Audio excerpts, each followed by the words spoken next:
पाप ही पाप, मतलब कलयुग है। हिंसा और अनाचार, मतलब घोर कलयुग है।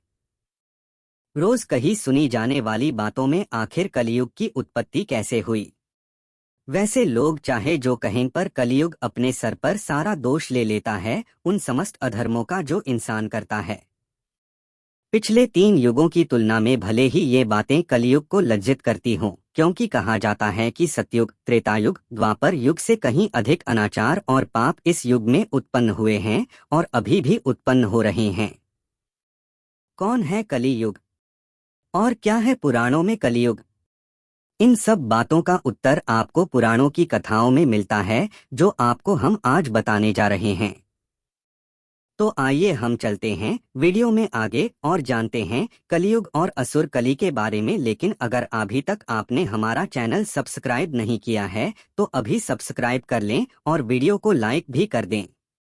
पुराणों के अनुसार एक महायुग में 4 युग होते हैं। पहला सतयुग, दूसरा त्रेतायुग, तीसरा द्वापर युग और चौथा कलियुग।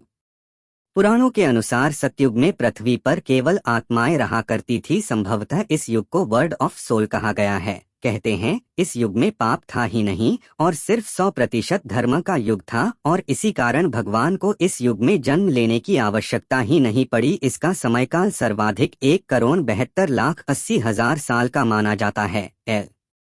इसके बाद त्रेता युग में थोड़े पाप जरूर बढ़े और धर्म घटकर 75% और पाप बढ़कर 25% हो गया। इस पाप का नाश करने के लिए प्रभु श्री राम को जन्म लेना पड़ा और पाप का नाश करने के बाद वे हनुमान जी को आगे सभी युगों में जीवित रहने का आशीर्वाद देकर बैकुंठ चले गए। इसका समयकाल 43,20,000 साल का माना जाता है। उसके बाद द्वापर युग आया। इसमें तो पाप बढ़े, छल, प्रपंच, काम, क्रोध, शत्रुता आदि व्यसनों में काफी बढ़ोतरी हुई और पाप की और धर्म दोनों का 50% प्रभाव समाज में हो गया। इसी पाप का नाश करने श्री कृष्ण भगवान अपनी दशों लीलाओं के साथ धरती पर आए और पाप का नाश किया। अब बारी आती है कलियुग की। इसमें धर्म के आखिरी छोर तक समाप्ति पर पहुंचने की भविष्यवाणी पुराणों में हुई है। पाप चरम पर होगा तो लालच, हिंसा और अधर्म की कोई सीमा नहीं होगी। श्रीमद्भागवत महापुराण में विष्णु के अवतारों की कथाएं विस्तार से वर्णित है। इसके 12वें स्कंध के 2य अध्याय में भगवान के कल्कि अवतार की कथा विस्तार से दी गई है, जिसमें यह कहा गया है कि संभल ग्राम नगरी में विष्णुयश नामक श्रेष्ठ ब्राह्मण के पुत्र के रूप में भगवान कल्कि का जन्म होगा। वह देवदत्त नामक घोड़े पर आरूढ़ होकर अपनी कराल करवाल तलवार से दुष्टों, पापियों, म्लेच्छों का संहार करेंगे। तभी कलियुग का अंत होगा और सतयुग का प्रारंभ होगा। अब आते हैं धरती पर कलियुग आया कैसे। महान गणितज्ञ आर्यभट्ट ने अपने पुस्तक आर्यभट्टियम में इस बात का उल्लेख किया है कि जब वह 23 वर्ष के थे तब कलयुग का 3600 वर्ष चल रहा था। आंकड़ों के अनुसार आर्यभट्ट का जन्म 476 ईसा पूर्व में हुआ था। गणना की जाए तो कलयुग का आरंभ 3102 ईसा पूर्व हो चुका था। खास बात यह है कि अभी तक कलियुग का केवल एक चरण 5125 वर्ष ही पूर्ण हुए हैं और तकरीबन 4,26,875 वर्ष बाकी हैं, जिसमें प्रत्येक युग के 10,000 वर्षों को संधिकाल माना जाता है। इस संधिकाल में किसी युग का पूर्ण प्रभाव नहीं होता है। महाभारत युद्ध की समाप्ति पर धर्मराज युधिष्ठिर अपना पूरा राज्यपाठ परीक्षित को सौंपकर अन्य पांडवों और द्रौपदी सहित महाप्रयाण हेतु हिमालय की ओर निकल गए थे। उन दिनों स्वयं धर्म बैल का रूप लेकर गाय के रूप में बैठी पृथ्वी देवी से सरस्वती नदी के किनारे मिले। गाय के रूप में पृथ्वी के नयन आंसुओं से भरे हुए थे, उनकी आंखों से लगातार अश्रु बह रहे थे। पृथ्वी को दुखी देख धर्म रूपी बैल ने उनसे उनकी परेशानी का कारण पूछा। धर्म ने कहा, देवी कहीं तुम यह देखकर तो नहीं घबरा गई कि मेरा बस एक ही पैर है, या फिर तुम इस बात से दुखी हो अब तुम्हारे ऊपर बुरी ताकतों का शासन होगा। जैसे जैसे दिन निकलते जा रहे हैं पृथ्वी पर पापियों की संख्या भी बढ़ती जा रही है। धर्म के सवाल का जवाब देते हुए पृथ्वी देवी बोली, हे धर्म, तुम तो सब कुछ जानते हो, ऐसे में मुझसे मेरे दुखों का कारण पूछने से क्या लाभ। सत्य, मित्रता, त्याग, दया, शास्त्र, विचार, ज्ञान, वैराग्य, ऐश्वर्य, निर्भीकता, कोमलता, धैर्य आदि के स्वामी भगवान श्री कृष्ण के अपने धाम चले जाने की वजह से कलयुग ने मुझ पर कब्जा कर लिया है। श्री कृष्ण के चरण कमल मुझ पर पड़ते थे, जिसकी वजह से मैं खुद को सौभाग्यशाली मानती थी, परंतु अब ऐसा नहीं है। अब मेरा सौभाग्य समाप्त हो चुका है। धर्म और पृथ्वी आपस में बातें ही कर रहे थे कि इतने में असुर रूपी कलयुग वहां आ पहुंचा और धर्म और पृथ्वी रूपी गाय और बैल को मारने लगा। जहां पृथ्वी और धर्म वार्ता कर रहे थे, राजा परीक्षित उसी मार्ग से गुजर रहे थे। जब उन्होंने अपनी आंखों से यह दृश्य देखा तो वह कलयुग पर बहुत क्रोधित हुए। राजा परीक्षित ने कलयुग से कहा, दुष्ट पापी तू कौन है और क्यों इस निरपराध गाय और बैल को मार रहा है? तू महा अपराधी है, तेरा अपराध क्षमा योग्य नहीं है, इसलिए तेरी मौत निश्चित है। राजा परीक्षित ने बैल के रूप में धर्म और पृथ्वी के रूप में गाय देवी को पहचान लिया था। हर पापी का विनाश करने के लिए ईश्वर ने किसी धर्मयुक्त इंसान को बनाया है। इंसान अपनी अकड़ में सब कुछ गवा देता है।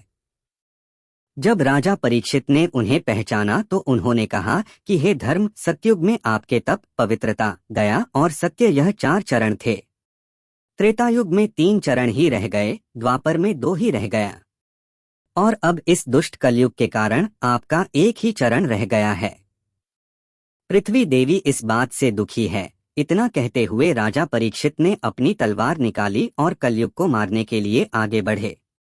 राजा परीक्षित का क्रोध देखकर कलयुग थरथर कांपने लगा। कलयुग अपनी राजश्री वेशभूषा को उतार कर राजा परीक्षित के चरणों में गिर गया और क्षमा याचना करने लगा। मानो तो गंगा है, न मानो तो बहता पानी। बहुत से लोग कलयुग को मजाक के रूप में मानते हैं। जब कलयुग राजा परीक्षित के पैरों में गिरा तो उन्होंने भी अपने शरण में आए कलयुग को मारना उचित नहीं समझा और उससे कहा कि कलयुग तुम मेरे शरण में आ गया है, इसलिए मैं तुझे जीवनदान दे रहा हूँ। किंतु अधर्म, पाप, झूठ, चोरी, कपट, दरिद्रता आदि अनेक द्रवों का मूल कारण केवल तू ही है। तुम मेरे राज्य से अभी निकल जा और फिर कभी लौटकर नहीं आना। कलयुग ने राजा परीक्षित की बात सुनकर कहा कि पूरी पृथ्वी पर आपका निवास है। पृथ्वी पर ऐसा कोई स्थान नहीं है जहां आपका राज नहीं हो। ऐसे में मुझे रहने के लिए आप स्थान प्रदान कीजिए। कलयुग के यह कहने पर राजा परीक्षित ने काफी सोच विचार कर कहा, असत्य, मद, काम और क्रोध का निवास जहां भी होता है, इन 4 स्थानों पर तुम रह सकते हो। परंतु इस पर कलयुग बोला, हे राजन, यह 4 स्थान मेरे रहने के लिए अपर्याप्त है, मुझे अन्य जगह भी प्रदान कीजिए। इस बात पर राजा परीक्षित ने कलयुग को रहने के लिए स्वर्ण के रूप में 5वां स्थान प्रदान किया। कलयुग इन स्थानों के मिल जाने पर प्रत्यक्ष रूप में तो वहां से चला गया, किंतु कुछ दूर जाने के बाद अदृश्य रूप में वापस आकर राजा परीक्षित के स्वर्ण मुकुट में निवास करने लगा और फिर इसी तरह से कलयुग का धरती पर आगमन हुआ। ब्रह्मावैवर्त पुराण की माने तो अभी पाप बहुत बढ़ेगा। जब कलयुग अपने चरम पर होगा तब मात्र 5 वर्ष की उम्र में स्त्री गर्भवती होकर शिशु को जन्म देगी। 16 की वर्ष में मनुष्य में बुढ़ापा आ जाएगा और 20 वर्ष की उम्र में ही उसकी आत्मा मौत को प्राप्त कर लेगी। समय के साथ इंसान बौना होता चला जाएगा और कलयुग में औसत ऊंचाई मनुष्य की 5.5 फीट की होगी। इतना ही नहीं, जब कलयुग 50,000 साल का हो जाएगा तो मोक्षदायिनी गंगा सूखकर और पाप से त्रस्त होकर बैकुंठ वापस चली जाएंगी। भाई भाई का दुश्मन, जमीन जायदाद के लिए खून खराबा, यह कलयुग का असली चेहरा है। मार्कंडेय पुराण में वर्णन मिलता है कि कलयुग के शासक मनमाने ढंग से जनता पर राज करेंगे, मनचाहे ढंग से उनसे लगान वसूल करेंगे। शासक अपने राज्य में धर्म की जगह डर और भय का प्रचार करेंगे। बड़ी संख्या में पलायन शुरू हो जाएगा। लोग सस्ते चीजों की तलाश में अपने घर छोड़कर जाने के लिए मजबूर हो जाएंगे। धर्म को नजरअंदाज किया जाएगा और लालच, झूठ और कपट सबके दिमाग के ऊपर हावी रहेगा। लोग बिना किसी पश्चाताप के हत्यारा बनकर लोगों की हत्या भी करेंगे। कलयुग में इस समय लोग बहुत जल्दी कसम खाएंगे और उसे तोड़ भी देंगे। लोग मदिरा और अन्य नशीली चीजों के चपेट में आ जाएंगे। गुरुओं का सम्मान करने की परंपरा भी समाप्त हो जाएगी। ब्राह्मण ज्ञानी नहीं रहेंगे, क्षत्रियों का साहस खत्म हो जाएगा और वैश्य अपने व्यापार में ईमानदार नहीं रह पाएंगे। ब्रह्मावैवर्त पुराण के अनुसार तब कल्कि भगवान के रूप में श्री विष्णु अवतार लेंगे और मात्र 3 दिन के लिए धरती पर अपने वास्तविक रूप में आकर समस्त पापों का नाश कर देंगे और उसके तुरंत बाद धरती पर मोती धार में अनवरत वर्षा होगी और समस्त पृथ्वी जलमग्न हो जाएगी। फिर 17 लाख वर्षों का एक संधिकाल आएगा जो एक महायुग के अंत और दूसरे महायुग के प्रारंभ का समय होगा। संधिकाल के बाद 12 सूर्य प्रकट होंगे और तब उनकी गर्मी से पृथ्वी का अनावश्यक जल सूख जाएगा और सतयुग का प्रारंभ होगा। आपको यह भी जानना आवश्यक है कि प्रलय का वर्णन पुराणों में ही नहीं बल्कि कुरान और बाइबल में भी दिया हुआ है और सभी ग्रंथों में जल प्रलय ही बात की गई है। तो दोस्तों, ऐसी ही रोचक और नई जानकारी पाने के लिए सब्सक्राइब करें हमारे इस चैनल को और वीडियो को लाइक करें और कमेंट में हमें बताएं कि आप किस बारे में जानना चाहते हैं ताकि हम ऐसी ही सटीक, सत्य और रोचक जानकारी आपके लिए लाते रहे।